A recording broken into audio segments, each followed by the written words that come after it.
நான் உங்கள் சிப்பிப்பாறை ஜோதிடர் சாதி ராகவன் ஜெயபாலாஜி. ஏகாதேசி திதியில் போய் பிறந்தவர்களுக்கு தனுசும் மீனமும் உங்களுக்கு என்ன சொல்லலாம்னா திதிசூனிய ராசிகளாக வரும்.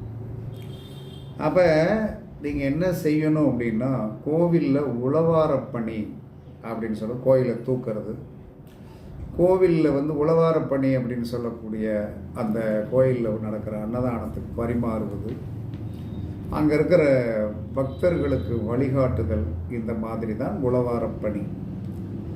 இதை நீங்கள் என்ன சொல்லலாம்னா உங்களுடைய வாழ்நாளில் தன்னுடைய திதிசூனியத்தை போக்குவதற்கு இந்த நடைமுறையை நீங்கள் என்ன சொல்லலாம்னா கண்டிப்பாக கடைப்பிடிக்கணும். மேலும் என்ன சொல்கிறான்னா கோவிலில் வேலை பார்க்கின்ற, கோவிலில் வேலை பார்க்குறவங்களுக்கு